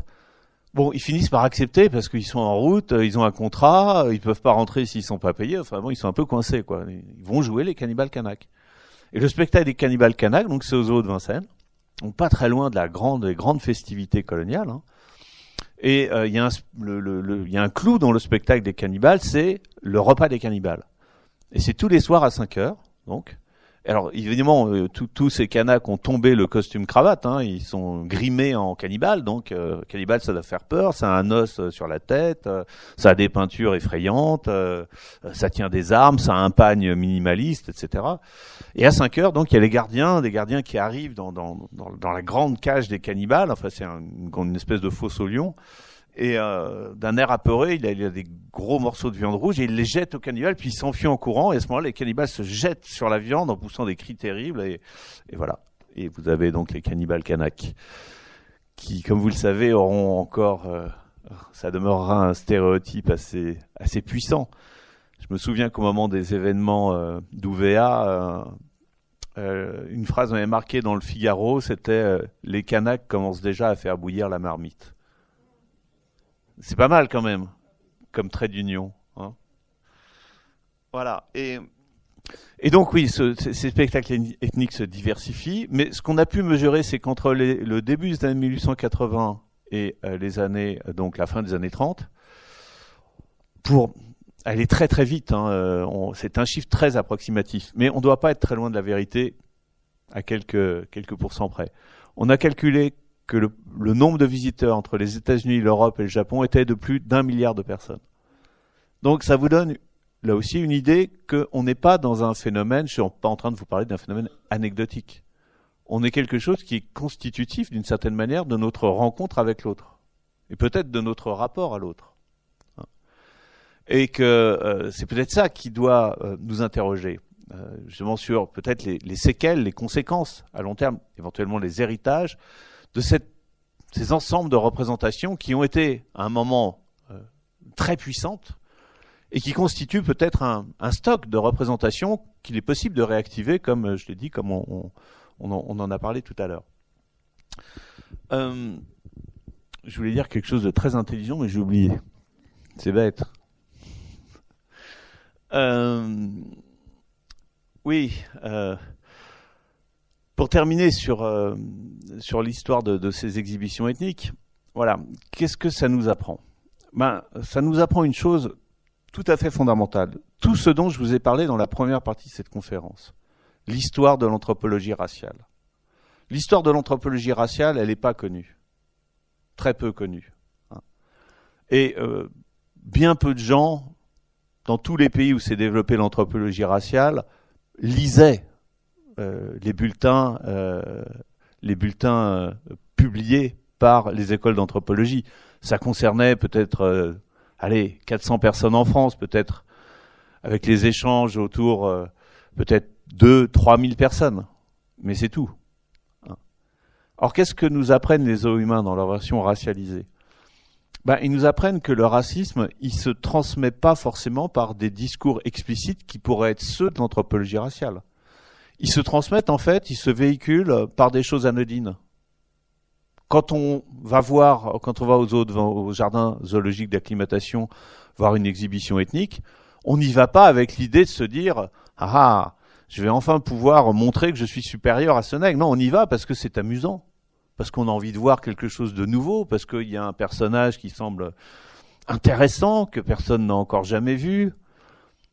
Et en fait, la transmission de schèmes cognitifs, si vous voulez, de valeurs, d'idées, elle passe beaucoup plus, à mon avis, par des dispositifs qui sont des dispositifs qu'on pourrait dire pratiquement ludiques, qui sont des dispositifs qui ne parlent pas en propre, mais qui, en fait, dans l'expérience même qui est vécue par les spectateurs, permet l'incorporation de ces hiérarchies.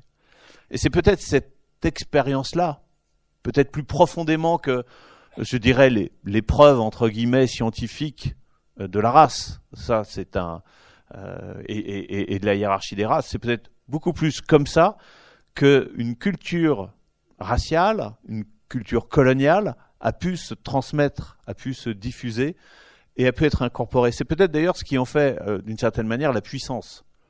Parce qu'un discours, vous avez toujours les moyens de l'objectiver. Vous avez les moyens de dire, non, là, quand même, il me raconte des bêtises, quoi. Mais objectiver une expérience vécue, une expérience corporelle, c'est beaucoup plus difficile. Et c'est beaucoup plus efficace, à mon avis, du point de vue de l'incorporation des normes, des concepts, des idées. Alors bien sûr, les conséquences politiques de l'anthropologie raciale, elles sont évidemment considérables. Elles ne sont pas considérables, je dirais, dans l'incorporation du racisme par le public, mais elles sont considérables du point de vue politique, puisqu'elles sont considérables dans la gestion coloniale, en particulier pour la gestion britannique, mais aussi pour la gestion belge, un peu moins pour la gestion française, on pourra y revenir si vous voulez, mais elle a des conséquences aussi, évidemment, tout à fait fondamentales, évidemment, dans les régimes abusifs d'une manière générale, et en particulier dans le régime nazi. L'histoire de l'anthropologie raciale allemande, d'ailleurs, je fais un petit aparté, elle est tout à fait passionnante. Là aussi, assez mal connue. Parce que les Allemands, à quoi se sont intéressés les anthropologues en premier? Ils se sont intéressés, en général, aux gens auxquels ils pouvaient avoir accès, hein, comme je vous l'ai dit. Et à quoi a-t-on accès en France? Ben, on a accès, en règle générale, pas seulement, mais majoritairement aux populations qui sont des populations de l'Empire. C'est elles qu'on va faire venir dans les exhibitions ethniques. C'est elles qu'on fait venir dans les expositions coloniales et internationales. Évidemment. Vous retrouvez la même chose avec les Congolais pour la Belgique, ou les Rwandais ou les Burundais.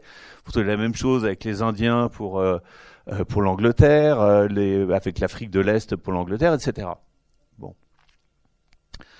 Et je sais plus pourquoi je disais ça. Moi, je commençais à être fatigué. Ah oui, les Allemands, je reviens. Et donc les Allemands, à quoi avaient-ils accès? Ben, ils avaient accès aux colonies allemandes, en particulier le Togo et la Rhodésie. Et en 1918, on est en train de parler de la guerre de 14, ça tombe bien. En 1918, vous savez, ben, comme vous le savez, les Allemands, ils perdent la guerre et ils perdent leurs colonies en même temps. Ça, c'est embêtant parce que du coup, ils ont beaucoup moins accès. L'anthropologie allemande s'était beaucoup intéressée à l'Afrique centrale et un petit peu à l'Afrique de l'Est. Mais du coup, ils ont beaucoup moins accès aux ressources en spécimens humains de ces régions-là. Et puis en plus, les pays qui ont, comme la France ou l'Angleterre, qui ont été leurs ennemis, ne sont pas dans de très bonnes dispositions pour leur accorder des visas pour des missions anthropologiques qui partiraient dans des pays, dans des colonies britanniques ou françaises, par exemple. Et il va se passer un tournant dans l'anthropologie raciale allemande absolument intéressant, c'est que alors pas tous, mais une bonne partie des anthropologues allemands va se tourner vers l'Europe. Et vont faire, en fait, l'anthropologie raciale de l'Europe. Hein. Et quand le grand anthropologue et généticien Eugène Fischer, par exemple, qui va être l'une des têtes de proue, en fait, de toute la génétique raciale nazie, mais on pense aussi à... Comment il s'appelle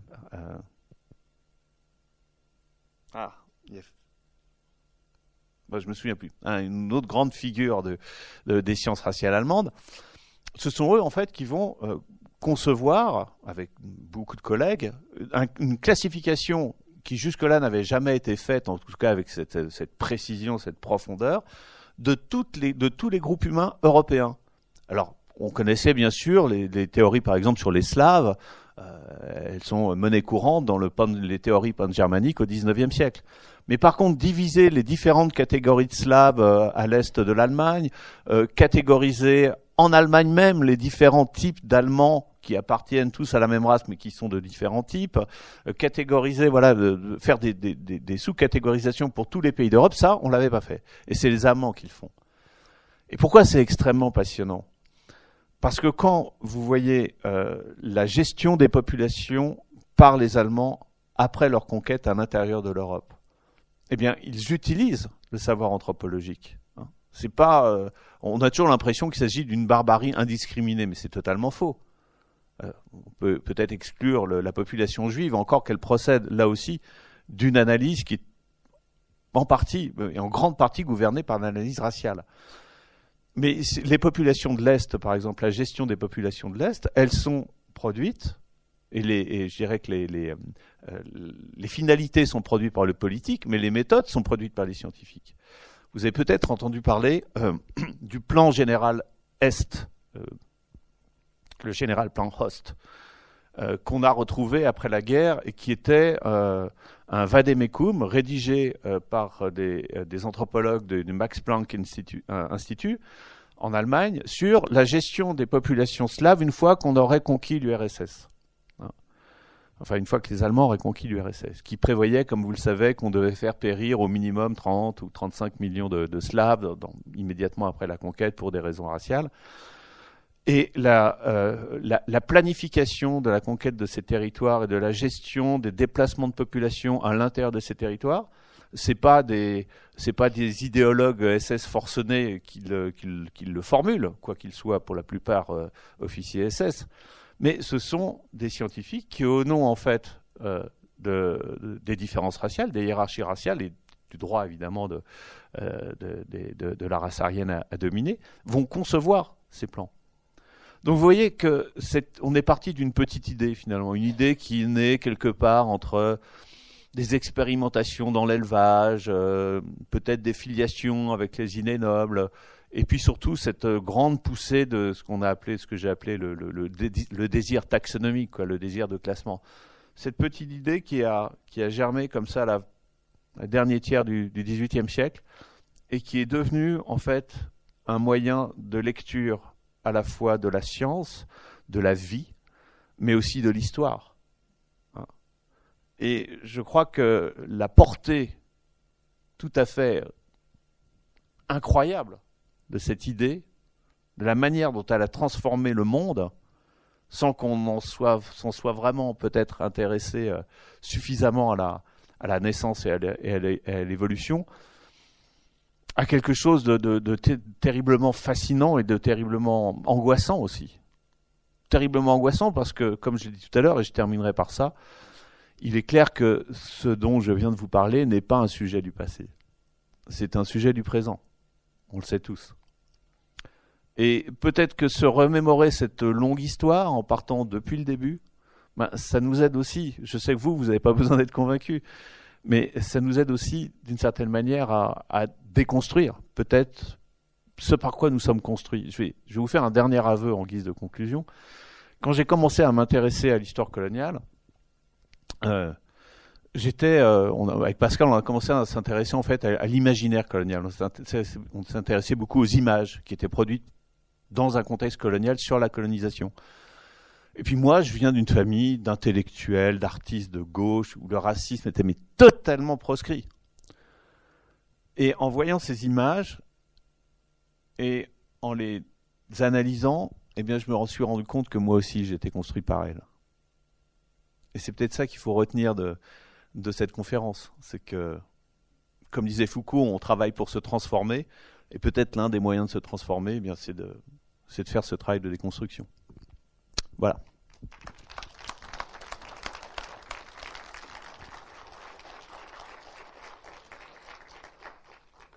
Merci. Merci beaucoup.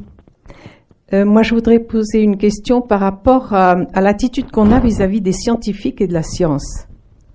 C'est-à-dire que toute cette idée de racisme, toute cette construction, elle a été élaborée par des scientifiques qui avaient donc la confiance de ceux qui ne sont pas scientifiques. Et les sciences sont des sciences sûres dans la tête de beaucoup de gens. Et je me dis que ces notions qui étaient soi-disant sûres, elles aboutissent à la pire des idées. Ça, c'est juste une remarque. Donc, est-ce qu'on peut vraiment faire confiance à la science? Et je pense à tous les débats sur pas sur la bioéthique, mais sur le transhumanisme, qui sont à l'origine, enfin, qui sont en perspective, on va dire.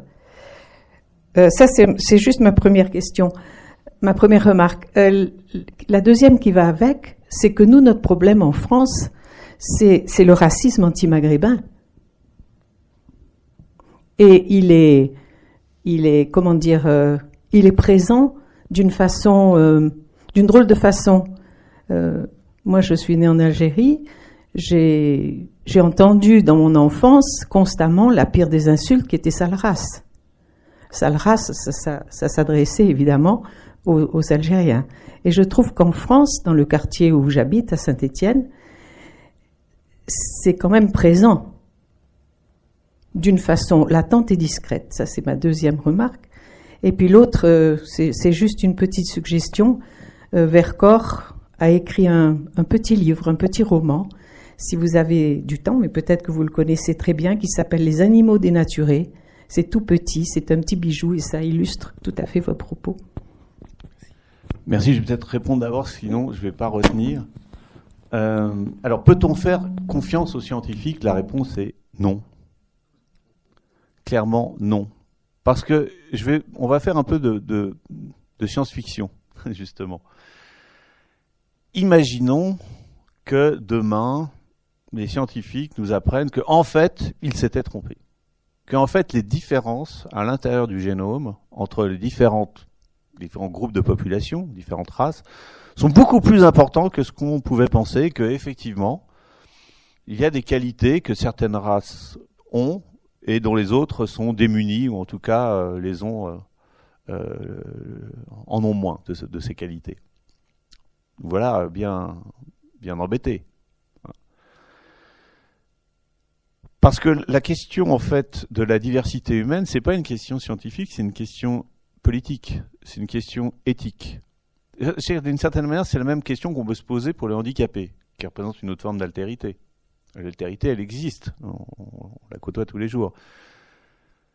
Qu'est-ce qu'on fait avec les handicapés? C'est pas une question scientifique, c'est une question éthique. Les handicapés, ils ont effectivement un handicap. Voilà, ils ont un handicap. Alors, il y a plusieurs solutions. Soit on les tue tous, comme l'ont fait les nazis, au nom justement d'abord de ne pas s'embarrasser socialement avec des inutiles, et d'autre part parce que en plus leur capacité de reproduction pouvait altérer la race. Mais la deuxième solution, enfin il y en a beaucoup d'autres, certains ont décidé aussi dans d'autres pays européens de tous les stériliser, c'est pas seulement arrivé qu'en Allemagne. Mais on peut aussi décider que les porteurs de handicap doivent vivre en société et doivent faire société. Et là, on n'est pas dans une question scientifique, on est dans une question éthique. Et je pense que pour ce qui concerne la différence humaine d'une manière générale, c'est-à-dire les différences qui existent physiologiquement entre les différentes populations humaines, on n'est pas dans une question scientifique. On est dans une question politique et éthique. Et après, voilà, c'est à nous d'en décider. C'est pour ça que la science ne peut pas avoir d'impact. Je crois que c'était une erreur tout à fait fondamentale de SOS Racisme, de s'appuyer, je crois que c'est toujours une erreur de s'appuyer sur les travaux actuels pour dire, vous voyez bien qu'on a raison. Il y a une seule souche humaine et on partage 99,9% de 99,99% de notre génome est partagé par l'ensemble de la population humaine. Oui, sauf que s'appuyer sur un tel argument est réversible, dans le cas où cet argument est retourné. Et vous savez qu'il y a encore des écoles, aujourd'hui, notamment dans le monde anglo-saxon, qui prétendent, avec des études génétiques à la clé, qu'il y a des différences très importantes entre les groupes humains. Alors, est-ce qu'on doit faire confiance à ceux qui disent ce qui nous fait plaisir, ou à ceux qui viennent contredire ce qui nous fait plaisir? La question n'est pas là. La question, c'est à nous de nous déterminer moralement par rapport à la diversité. À mon avis, c'est ça la réponse. Et puis, alors le racisme anti-maghrébin, vous l'avez dit, c'est une très longue histoire. C'est une très longue histoire. Je vais souligner deux choses. D'abord, il y a un passif très important avec l'Algérie, comme vous le savez. Et je ne vais pas vous faire un dessin, là aussi, je pense que tout le monde est au courant, que les dégâts de la guerre d'Algérie ne sont pas que des dégâts géopolitiques, matériels, ou de relations entre les deux pays. Il s'agit de dégâts plus profonds, en fait. De dégâts plus profonds et qui prolongent une histoire extrêmement tourmentée entre la France et l'Algérie. La conquête de l'Algérie a duré 20 ans. Et elle a duré 20 ans dans des conditions atroces. Il faut le dire, atroces. Le tiers de la population algérienne a disparu. Pas seulement par les massacres ou l'action de l'armée, par la famine, la disette, les déplacements de villages, etc. Mais c'est un tiers de la population qui a disparu. Et, bien sûr, la reprise des terres, l'inégalité structurelle qu'a instauré la colonisation, et le fait que, je suis au regret de le dire, mais que le colonna blanc a refusé, dans sa grande majorité, toujours la moindre réforme en Algérie. Et que, contrairement à ce que pu faire l'administration coloniale, qui n'était pas aussi bornée qu'on le croit, contrairement à ce qu'elle a pu faire, par exemple, dans les pays d'Afrique de l'Ouest, elle n'a pas pu le faire en Algérie, qui était pourtant, entre guillemets, la perle de l'Empire. C'est-à-dire que, si je prends deux exemples, 1936, le projet de loi Blum-Violette. Blum, le chef du gouvernement du Front Populaire, Violette, son ministre des colonies. Qu'est-ce que propose Violette? Il propose de donner la nationalité algérienne à 20 000 Algériens. 20 000. 20 000 sur 6 millions à l'époque. Et sur des critères d'une sélectivité vraiment aride. Hein. Il faut être lettré en français, et il faut être héros de guerre, ou alors être un notable reconnu localement, être un élu du 2e collège. Il y a toute une série de conditions vraiment et puis c'est 20 000, pas un de plus. Voilà. Eh ben l'extrême droite et la droite font une campagne suivant la proposition de cette mesure, une campagne à la fois médiatique, politique, puisque ils préparent également les municipales de 1937 en Algérie, qui va faire reculer le gouvernement, et le projet n'aura jamais lieu. Et cette affaire fait tellement de bruit qu'en 1937, c'est quand même les partis d'extrême droite qui raflent la majorité au municipal de 1937 en Algérie. On le sait pas, on l'a oublié ça, mais les partis comme le Parti populaire français ou le Parti social français, qui sont les grands partis, pour aller très vite, ils sont très différents, les deux sont très différents, mais disons proto-fascistes pour le PSF et le PPF, ce sont des partis qui sont le mieux implantés en Algérie. C'est là où ils recrutent la majorité de leurs votes, hein, et la majorité de leurs adhérents. 1956, deuxième date, et après je m'arrête là. La loi cadre de fer, qui est promulguée dans les colonies d'Afrique subsaharienne, qui octroie le suffrage universel, l'autonomisation de ce qui va devenir les assemblées nationales, si vous voulez, une véritable autonomisation de l'exécutif local africain. Bref, une loi qui prépare vraiment les décolonisations. Alors, qui est aussi une ruse du colonisateur, mais c'est un autre débat. Mais en tout cas, c'est une avancée démocratique incontestable et énorme. En Algérie, cette loi ne peut pas passer parce que l'opposition du colonat est trop forte. Et quand, en 1958, le plan de Constantine va enfin reprendre les engagements qui ont déjà été produits dans des colonies qui sont réputées, entre guillemets, beaucoup plus arriérées, comme le Niger ou la Mauritanie, quand c'est repris en Algérie, en 58, évidemment, il est trop tard. Il est trop tard. Et la fracture s'est faite depuis bien longtemps. Elle s'est faite de 1830, en passant par 1936, 1945. Je vous rappelle qu'on fête la victoire en 1945, le jour où se déclenchent les émeutes de Sétif et Guelma, qui font entre 15 000 et 45 000 morts. On n'aura jamais les chiffres précis. Ce sont des émeutes qui sont réprimées par... alors des émeutes qui font plusieurs centaines de morts chez les colons, c'est vrai. Des émeutes nationalistes, mais qui sont réprimées avec une telle brutalité qu'on a une véritable fracture qui s'instaure entre les communautés, comme le décrit Monique Ray dans son livre sur l'Algérie.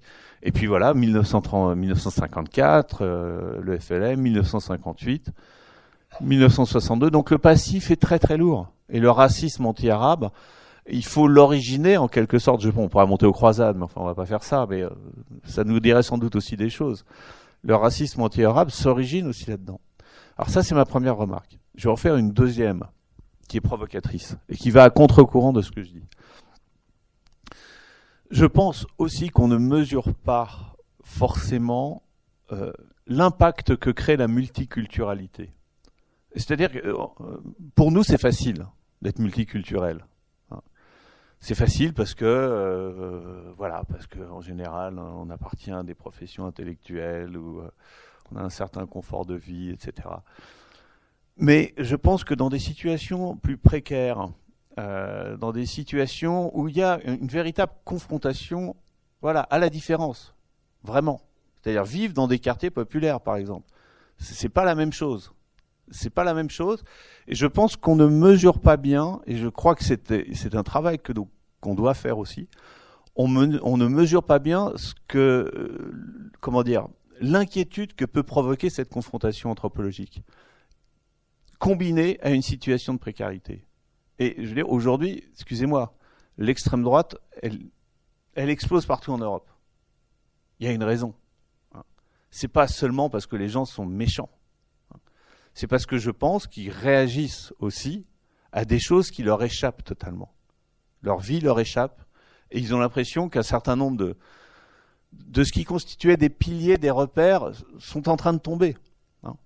Et dans ce cadre, le fait que nos sociétés deviennent multiculturelles, c'est un des enjeux.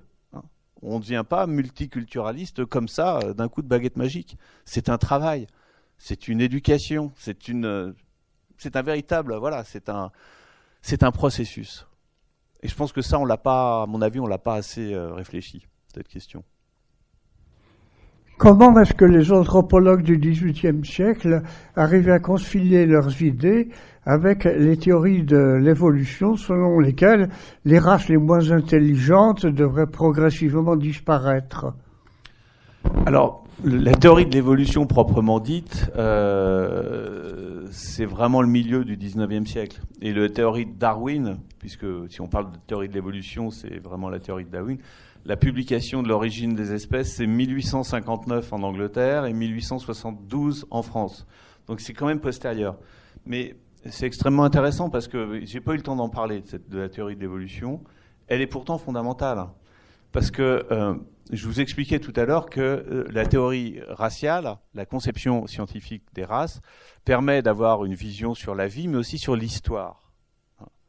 Alors, on sait que Darwin a écrit dans l'origine des espèces qu'effectivement, certaines races humaines, il parlait des Indiens d'Amérique en particulier, étaient amenées à disparaître puisque la théorie de l'évolution était implacable. Soit les espèces s'adaptaient à leur environnement, soit elles étaient supplantées par des espèces supérieures. Et ça semblait être le cas, effectivement, pour les Indiens d'Amérique.